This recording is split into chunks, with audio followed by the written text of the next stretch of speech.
Insyaallah kita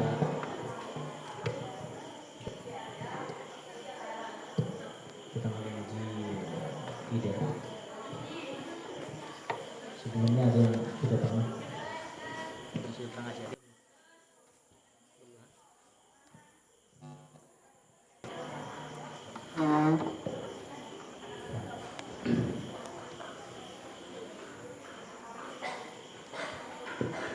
Kenapa?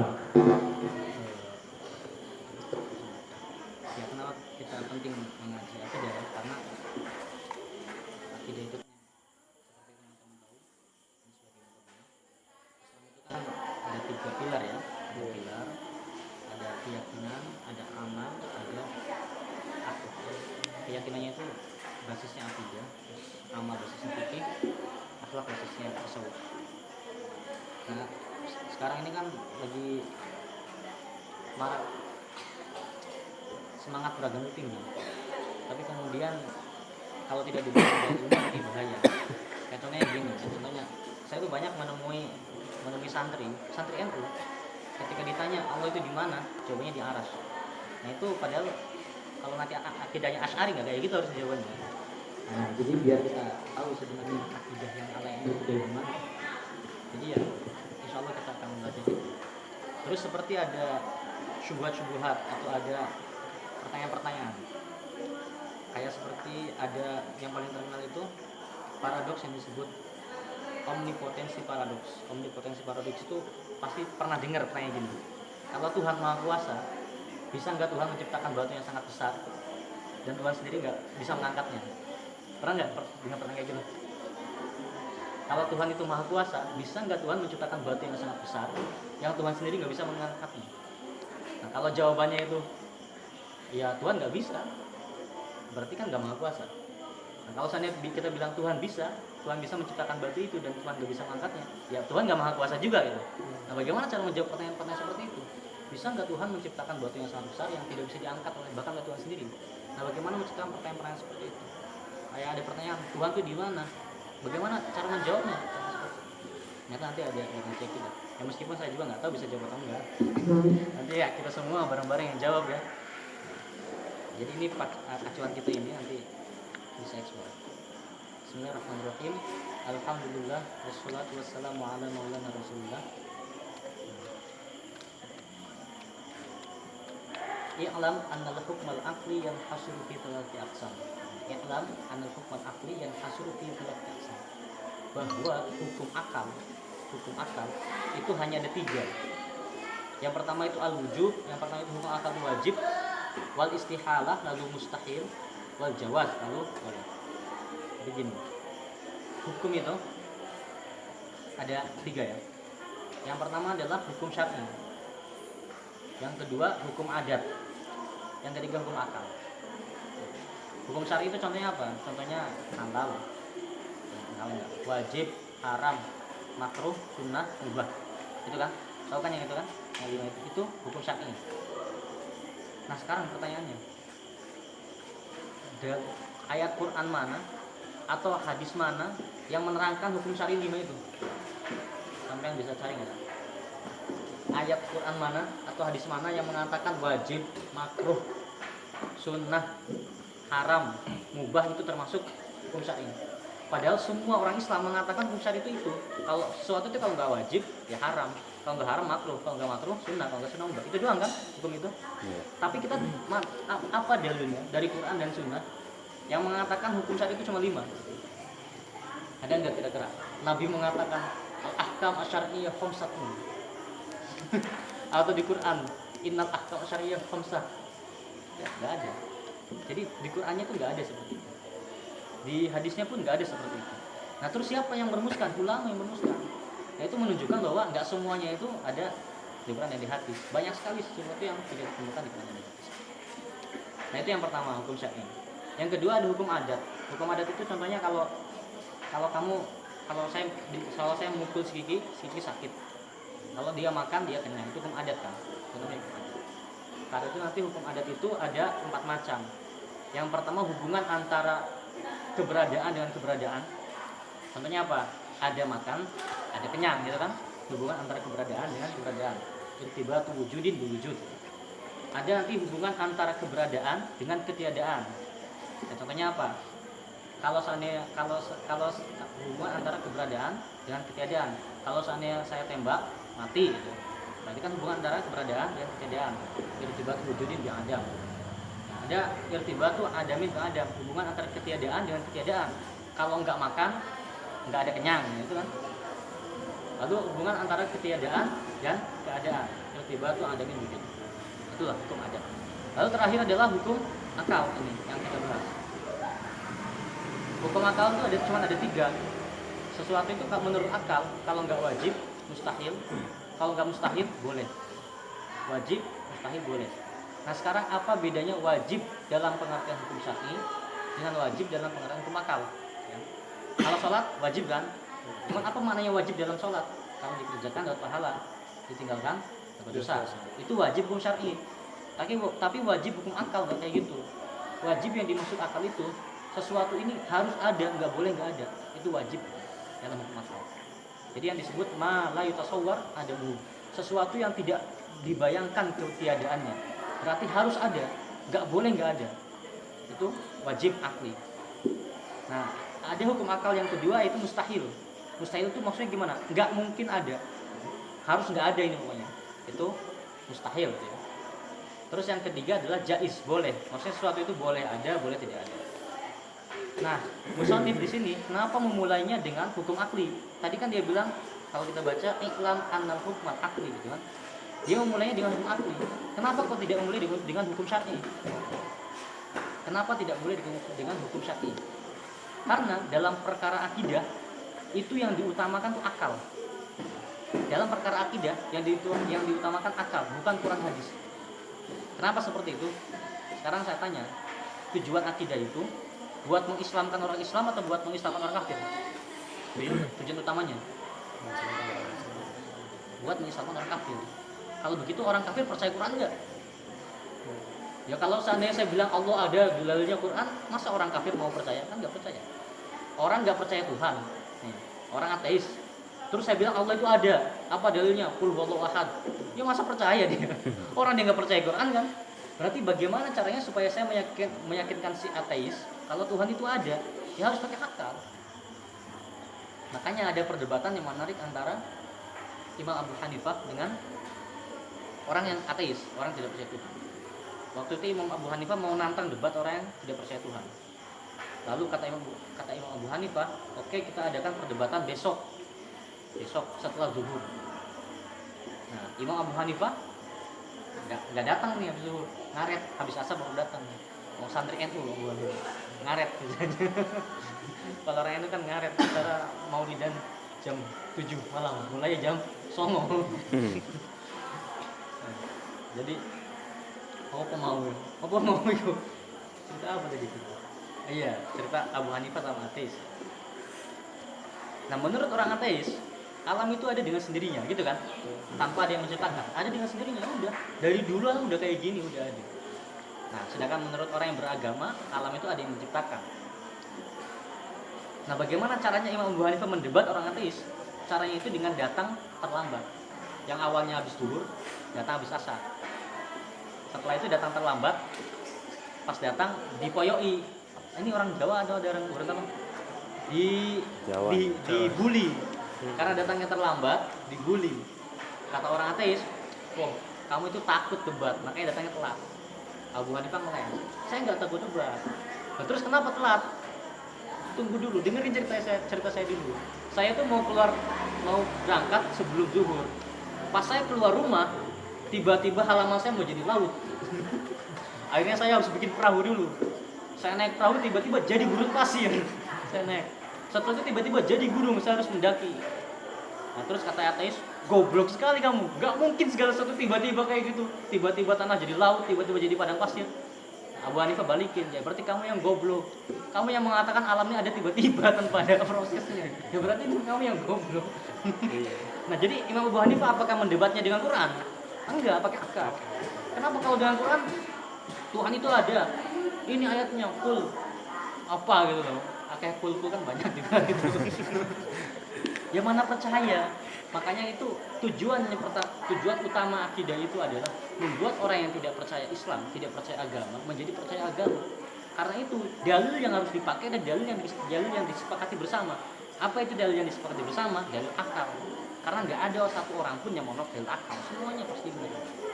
Nah, karena itu kita di sini kalau akidah Asy'ari pasti di sebagian besar ya pasti mendahulukan dengan membahas hukum akal, karena tadi itu tujuannya apa? Tujuannya biar kita meyakini Allah itu ada, Allah itu punya sifat qadim, punya sifat baqo. Dengan apa? Dengan akal dulu. Nasnya belakangan itu mah gampang lah gitu, kurang disi gampang ya, bisa dicari kan. Tapi kalau berlogika kan nggak semua orang bisa, kurang disi gampang ya, tinggal buka aja ya.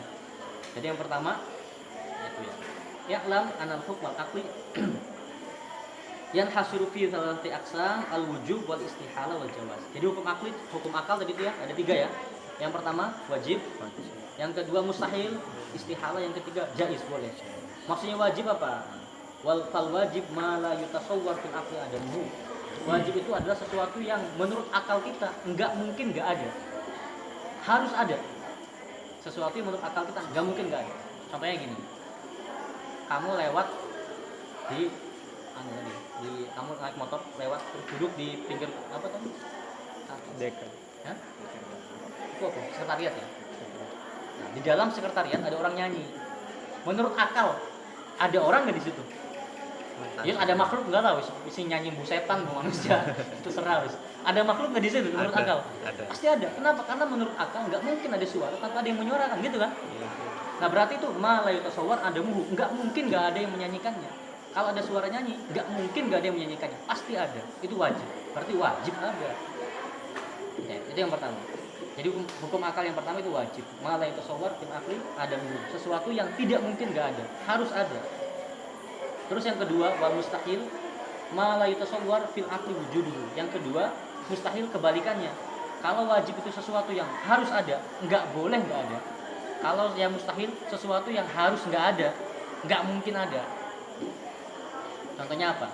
Contohnya saya bilang ke Toha, Tol, ikut Cak Wiyadi lagi tidur plus berdiri, lagi rebahan geleleng plus berdiri, di saat yang bersamaan berdiri. Kira-kira mungkin gitu? Hah? Nggak mungkin. Nggak mungkin seorang itu tidur dan di saat rebahan dan di saat yang bersamaan dia sedang berdiri, nggak mungkin. Atau saya bilang bapak saya itu sedang di dalam kamar dan di saat bersamaan sedang enggak di dalam kamar, itu enggak mungkin. Nah itu yang disebut di dalam bahasa mantek ijtima'ud dudain atau ijtima'ud naqidain, berkumpulnya sesuatu yang bertolak belakang dalam satu waktu, itu enggak mungkin. Nah itu sesuatu yang mustahil, tidak mungkin. Nah karena itu nanti kita bahas bahwa apakah Allah itu harus satu atau gimana, nanti pakai hukum ini semua.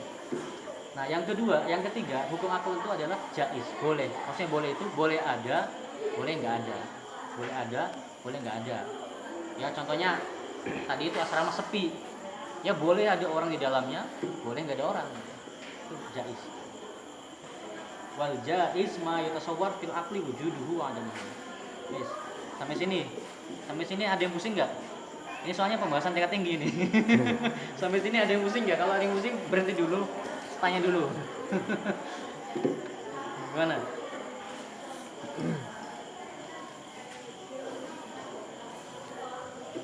Lanjut atau mau nanya dulu? Lanjut dulu Gus, masih bingung mau nanya apa Gus.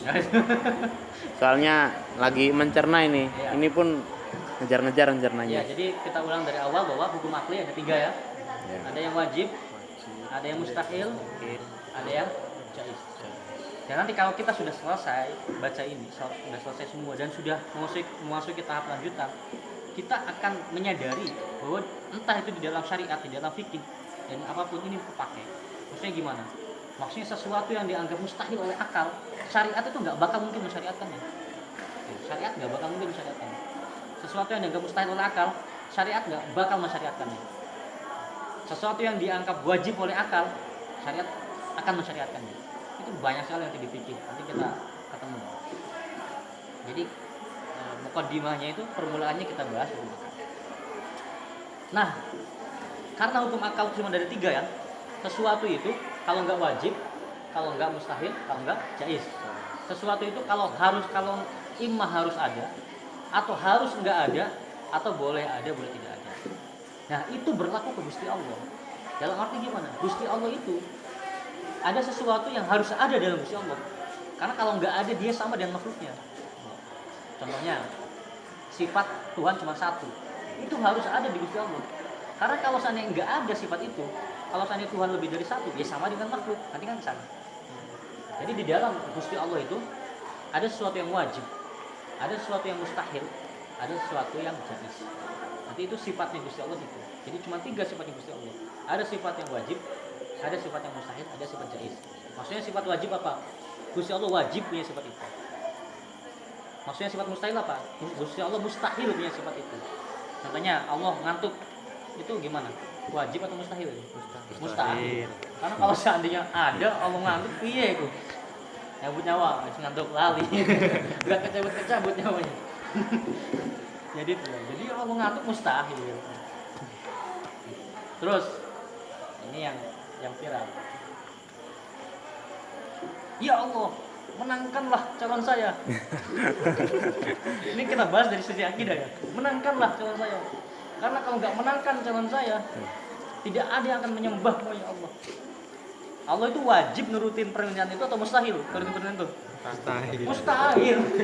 Kalau seandainya nurutin berarti Allah nggak punya kudro dong diatur-atur orang. Mustahil ikuti perintah itu. Makanya doa kayak ngono itu nek wis ngaji akidah nggak bakal doa kayak gitu. Karena mustahil lah doa kayak gitu. Itu ya. Nah itu jadi banyak sekali. Nah jadi itu ya Gusti Allah itu kalau nggak punya sesuatu yang dalam sifat Allah itu kalau nggak wajib, mustahil. Allah itu punya sifat yang wajib, punya sifat yang mustahil, punya sifat yang jaiz. Contoh sifat jaiz. Siapa? Nama sampean siapa? Yusuf. Boleh nggak sampean dijadikan oleh Allah kaya? Boleh. Kalau miskin boleh nggak? Boleh. Nah, berarti sampean jadi kaya atau jadi miskin, apakah wajib bagi Allah atau mustahil atau boleh? Kalau wajib bagi Allah berarti sampean tuh kudu dijadikan oleh Allah kaya. Kalau mustahil berarti sampean tuh gak bakalan dijadikan Allah kaya. Kalau jaiz berarti sampean boleh dijadikan kaya, boleh dijadikan gak kaya. Itu kira-kira yang mana itu? Jaiz. Jaiz. Berarti Allah menjadikan kamu itu kaya atau miskin itu jaiz bagi Allah. Makanya nanti ada bahasa fi'lukul limungkinin au tarkuhu. Nah, jadi sifat Allah itu tadi tuh ya. Kalau nggak wajib itu kayak Allah itu sakti ya wajib sakti. Cuman nggak pakai bahasa sakti ya mas. Allah itu ngantukan terus ngabulin doa nenek warisman mustahil itu mustahil. Mustahil. Terus apa lagi tadi yang ketiga Allah membuat kamu kaya atau membuat kamu miskin itu jaiz. Jadi sifat Allah itu kalau nggak wajib mustahil. Oke. Sampai sini paham? Paham ya sampai sini ya? Orang paham kampung ini. Bisa angin banget jelas orang paham kampung ini. Itu ya. Nah, karena itu menurut musannif, menurut pengarang ini, wa yajibu 'ala kulli mukallafin syar'an an ya'rifa ma yajibu fi haqqi maulana jalla wa azza wa yastahil wa yajib. Katanya wa yajibu 'ala kulli mukallafin syar'an. Karena itu wajib bagi kita semua orang yang sudah akil baligh.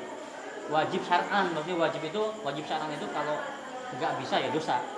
Wajib bagi kita, wajib apa? An ya'rifa ma yajibu fi haqqi maulana jalla wa azza wa ma yastahil wa ma yajuz.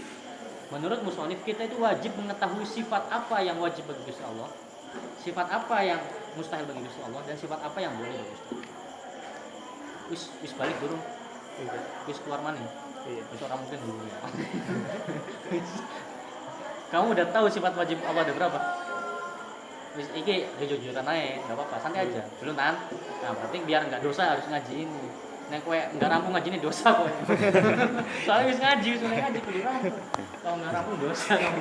Kenapa? Karena kita wajib sebagai mukallaf, sebagai orang yang beragama Islam dan sudah baligh, kita tuh wajib, kita tuh harus mengetahui sifat apa yang wajib bagi Gusti Allah, sifat apa yang mustahil, sifat apa yang jaiz, itu ya. Wa kadzalika yajibu alaihi ay ya'rifa mithla dzalika fi haqqir rusul alaihi wassalam. Begitupun kita juga harus mengetahui sifat yang wajib bagi Rasul itu apa, sifat mustahil bagi Rasul apa, dan sifat jaiz bagi Rasul apa. Nanti. Nah, lalu kalau udah ngantuk, acungkan tangan ya. Boleh berhenti dulu kalau udah ngantuk. famimma yajibu li maulana jalla wa azza ishruna sifat wa hiya al-wujud wal qidam wal baqa wa mukhalafatuhu ta'ala al-hadith wa qiyamu ta'ala bi nafsi. Perlu ditulis nggak yang penting-pentingnya atau gini aja? Dulu kan itu. Hah? Ini aja ya. Iya kan? Ini yang famimma yajibu li maulana jalla wa azza ishruna sifat. Sifat yang wajib bagi Gusti Allah itu adalah 20 sifat. Apa aja nanti? Sifat yang wajib bagi Gusti Allah itu 20 sifat. Apa itu? Yang pertama wahia isyruna sifatan wahia al-wujud. Yang pertama Allah itu wajib wujud, harus ada. Wujud itu yang pertama, wujud. Yang kedua qidam dan seterusnya. Kita bahas yang wujud.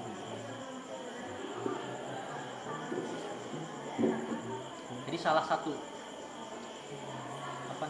jasa besarnya Imam Abul Hasan Al-Asy'ari, salah satu jasa besar Imam Abul Hasan Al-Asy'ari itu merumuskan sifat wajib, yaitu wujud. Sifat wajib yang pertama itu wujud, ada ya. Allah itu ada. Contohnya siapa itu yang belum nikah siapa?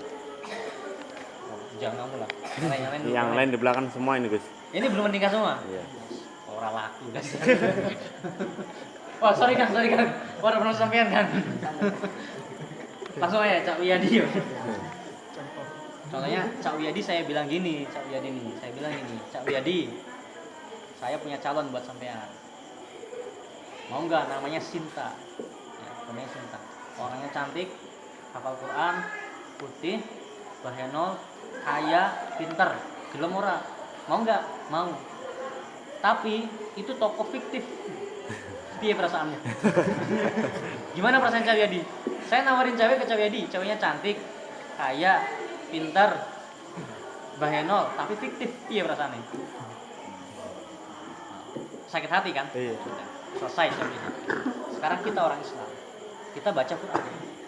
Di Quran itu disebutin tuh, di Quran itu Allah itu Ghafurur Rahim, Maha Pengampun, Ar-Rahmanur Rahim, Maha Pengasih. Ia karena kita hanya menyembah kepadanya. Itu kan Allah itu Maha Pengasih, Maha Penyayang, Maha Pengampun, Maha segalanya, pemberi rezeki. Pertanyaannya di Quran ada enggak ayat yang menerangkan Allah itu ada? Ada enggak? Enggak ada. Nggak ada. Jadi di Quran Allah maujud tuh enggak ada. Terus gimana ini nasibnya kita orang Islam baca Quran Allah itu Ghafur Rahim, terus Allahnya ini ada enggak gitu loh. Jadi kayak tadi saya mau ngasih cewek ke Cak Wiyadi, ceweknya ini ada enggak? Jadi sebelum kita berbicara Allah itu Rahman, Allah itu Rahim, harus kita isbat, harus kita tentukan Allah itu ada atau enggak, Tuhan itu ada enggak. Kan enggak lucu tiba-tiba kemudian Allah itu enggak ada setelah kita yakini dia itu Rahman, Rahim, Ghafur dan seterusnya, Syakur dan seterusnya. Ternyata Allah itu enggak ada, kan enggak lucu. Karena itu untuk menentukan itu semua, untuk berangkat ke sana, kita harus tentukan dulu Allah itu ada enggak. Nah, di Quran itu enggak ada keterangan, enggak ada ayat yang mengatakan Allah ada itu secara nas itu enggak ada. Karena itu menurut Imam Abul Hasan Al-Asy'ari, sifat yang pertama itu harus wujud. Allah itu harus ada. Karena bagaimana mungkin dia Ghafur, bagaimana mungkin dia Rahim, bagaimana mungkin dia Rahman kalau Allahnya itu enggak ada. Makanya yang pertama sifat itu adalah wujud, ada. Nah, nanti dalilnya apa? Nanti dalilnya pakai dalil akli. Ada dalil aklinya, ada dalil aklinya. Nah, paham ya? Ini. Jadi sifat yang pertama adalah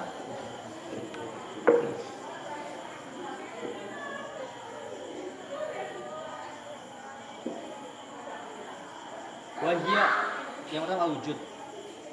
Tapi di sini saya jelasin singkat aja wujud kayak gitu. Terus yang kedua adalah qidam. Allah itu qadim, qidam. Yang ketiga Allah itu baqo. Baqo itu ada terus. Nah, sekarang apa bedanya qadim sama qidam sama baqo? Apa bedanya qidam sama baqo? Ini yang pertama wujud, yang kedua qidam. Yang pertama wujud, yang kedua qidam, yang ketiga baqo. Nanti kita belajar 6 sifat belajar. Ini lanjut lagi. Nah, wujud itu tadi sudah jelaskan. Sekarang apa bedanya qidam sama baqo? Qidam itu maksudnya Allah itu nggak punya awal, nggak punya awal. Jadi qidam itu artinya nafyul awwaliyah juga. Allah itu nggak punya awalnya. Kalau kita itu ada awalnya, dilahirkan itu awal kita. Jadi awal sejarah kita itu. Kalau Allah awal sejarahnya kapan? Nggak bisa. Kalau Allah ada awalnya berarti dia itu baru. berarti dia itu made in China. Kalau daun masa Allah made in China? Nggak mungkin. Makanya Allah tuh harus kidam, nggak ada awalnya. Yang kedua Allah tuh bako. Bako itu apa maksudnya? Nggak ada akhirnya. Nafyu al akhiriyah. Allah itu nggak mungkin berakhir. Yang berakhir itu kita semua. Allah nggak mungkin berakhir. Jadi itu wujud, kidam,